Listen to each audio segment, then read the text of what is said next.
Right, welcome back to our series video here. So we are going to continue from where we left in our last series.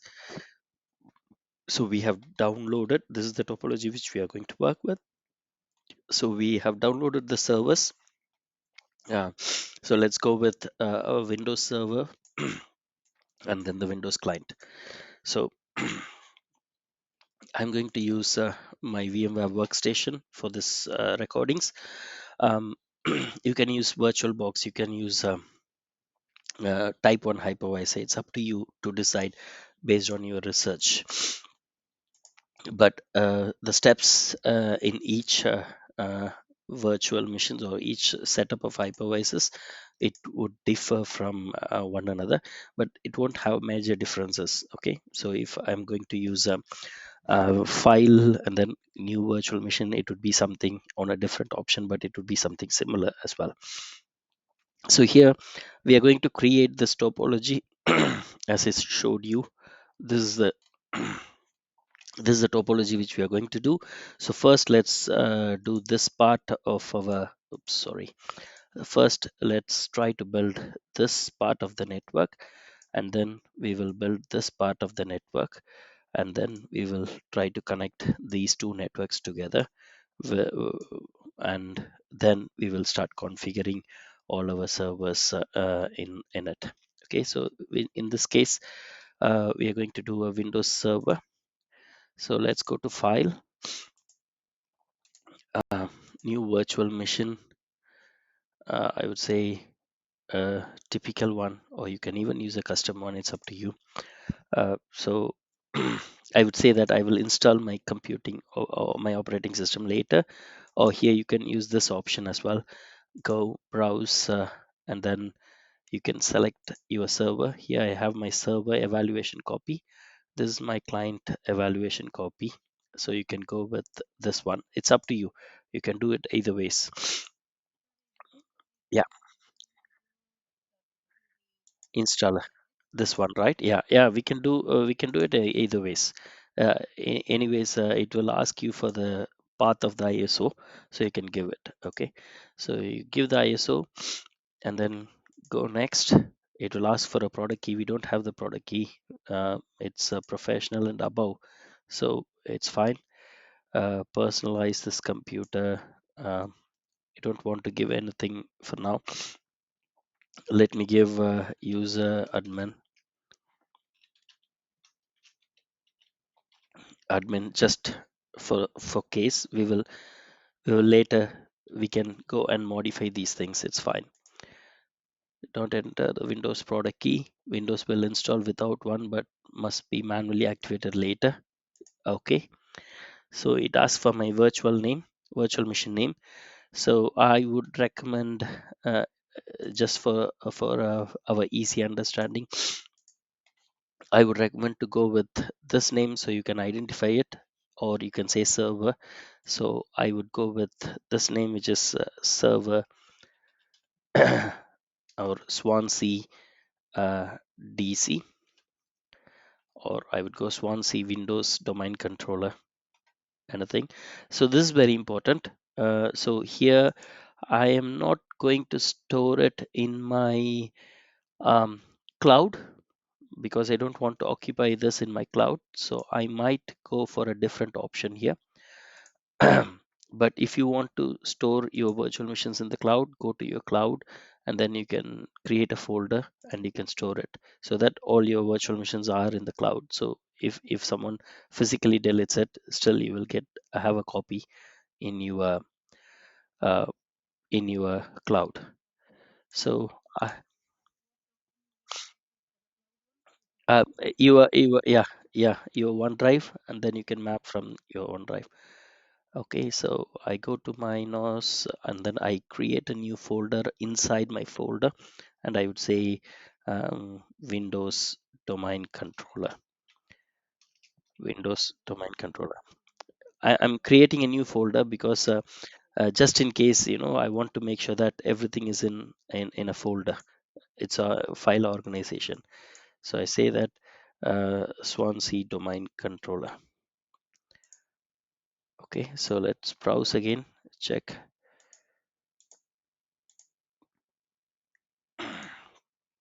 It should have changed its name.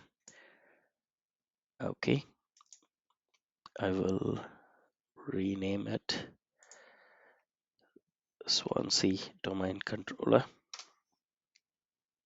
Here we go. Next. So here, this is the size which we can give. So I think in the last video I gave 80 gig. Yeah, 60 is okay, but 80 is more than enough because it's a server, it's a domain controller. It is going to have a lot of um, a lot of services running, so it's better to have more space. And then go next. So here it says that you have 80 gig, your memory is 2 MB, it's a NAT adapter. So in our topology we have different spec here. This is your server has two internet adapters or two network adapters, one for the local network, and this is for the local network, and this one for the external network. So we have to make changes. We can change it later or we can change it now. So if you want to change it now, you go to custom hardware. Here the memory, you can increase the memory. So I have 64 gig RAM, so I can use 8 gig. So if you, it depends upon how much you have. The more RAM you give, the more faster it would be. uh, and recommended memory, you can do it for 4 gig. Yeah, okay. Yeah, 8 GB, no, you can't. No, for 8 GB, if you have a RAM of 8 GB, you can't run this setup because this is you have 4 machines running. You can't run it. But 16, s- y- you can try it, but you can't run all the 4 machines at the same time because you have only 16 GB and you need your host machine to have some RAM. So again, it would be slow. So minimum 32 gig RAM. If you have it, you can use it, but still it will be slow, but it is usable. 64 gig, it's perfect. Yeah, yeah, yeah. This machine alone. So you have another server as well. Okay, so and then you can go for 4 processors and 4 cores, which means you are going to use 16 cores for the server. I'm giving more here because I this is the server which uses a lot of services. Okay, but you can give 2 processors and 4 cores. It's fine. It's 4 cores. It should be also fine. I'm giving highest so that my server is pretty much faster and it can do that. So you can virtualize CPU performance counters. You can virtualize the memory management unit as well. I'm not doing it. If you want, you can do it. That's why you, when you're researching about hypervisor, type 1 hypervisor, type 2 hypervisor, you get to know these details. So from there you can you know you can decide whether you want to do this or not. Excuse me. It's up to you. It's no, it's up to you. I leave it for you to do the research and find out how it is very useful and how it makes changes. So I'm going to add network adapters. So click on add network adapters.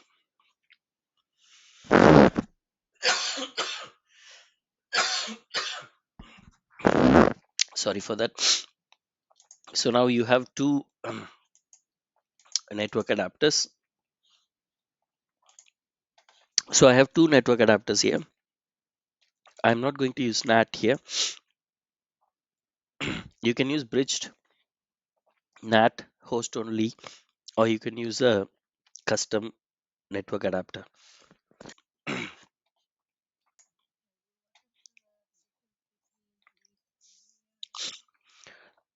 each adapter is set up for different purpose. So if you want to communicate with the external networks, and your host, I mean, like a host, and then talk to any network which your host is talking, then you go for a bridge network, which means it connects directly to a physical network. Okay, like your computer, your host machine. Okay, your host machine talks to other computers in the same network, right? The same way your virtual machine will also be considered as a separate machine. Yeah. Yeah,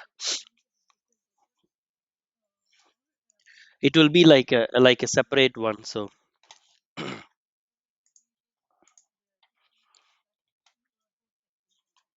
yeah, so let's say that this is your host machine, right? This is your laptop or PC, and in that you have this one layer. Here we have a VMware, or you have a virtual box. Okay, on top of this virtual box you will be having one server here, and one client here, and then you have another server here, you have another client here. You connect all these things through this type 2 hypervisor, right? So if you are making this as a bridged network, this will be seen as another computer in this network. So it will be considered as one particular system, another system in this network, even though it is a virtual machine. Okay, so that's the purpose of all the yeah, uh, all the network adapters. So each network adapter has its own own reasons. So if it is NAT, it will NAT. Your IP address will NAT. So your IP address will have its own IP address range. It will give one IP address, so that anything which goes, it will be treated as one network, one machine. Host only, it's a private network shared only within your host. Okay, if it wants to connect, like for example, if you are going to do something with cybersecurity, then your host only will talk only to your main machine. Okay, that's one thing. Or if you're running a service as a virtual machine which is required for your host machine, then you can go for a host only. It depends on different purposes. We will go with the custom network because we are creating our own network adapters and do that. So let's say that our first network adapter is in VMnet 0, and the second one is it in VMnet 2.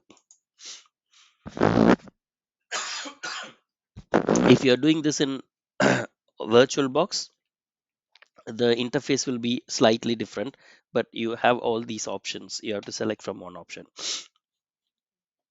And then I think that's it for here. Let's close it, and we finish it. So now it will create the disk, and it will power on the virtual machine once the disk is. So what it does is, we have said that we need 80 GB disk, so it is creating that space. So it is taking 80 GB from this host machine, and then it will allocate that for the server, and from there it will set up everything onto it. Now it will boot the ISO on that machine.